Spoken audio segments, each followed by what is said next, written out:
Teleskop Hubble milik NASA menangkap sebuah benda aneh yang berselancar di cincin Saturnus. Benda apa itu sebenarnya? Melansir CNN, para pakar sebetulnya belum mengetahui pasti identitas benda tersebut.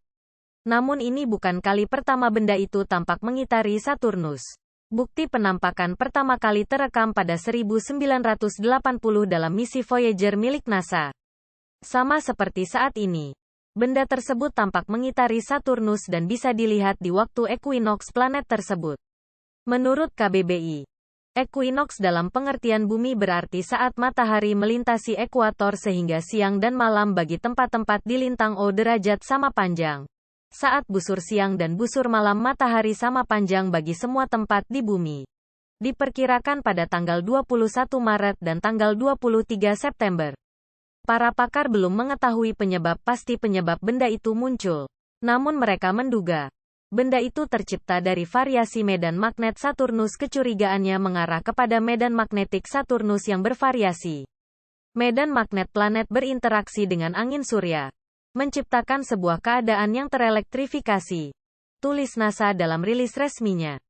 Di bumi, ketika partikel yang berubah itu menabrak atmosfer, ia menjadi terlihat di bumi belahan utara sebagai aurora borealis atau cahaya utara.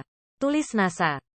Pada dasarnya, para pakar menduga, partikel kecil itu dapat bisa dibebani oleh aktivitas tersebut.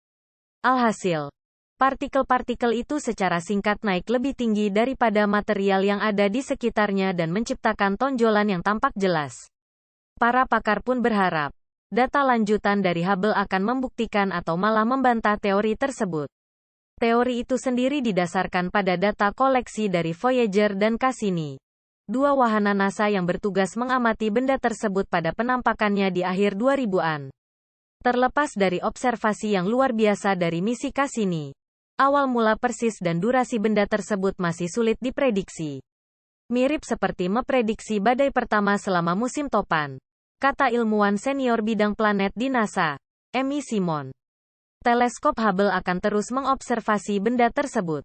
Diperkirakan, benda itu akan terus berkembang jelang ekuinoks Saturnus yang jatuh pada 2025 mendatang. Ekuinoks Saturnus adalah peristiwa ketika cincin planet tersebut miring ke arah matahari. Benda tersebut bisa terlihat cerah atau gelap, tergantung dari titik penglihatan instrumen yang digunakan.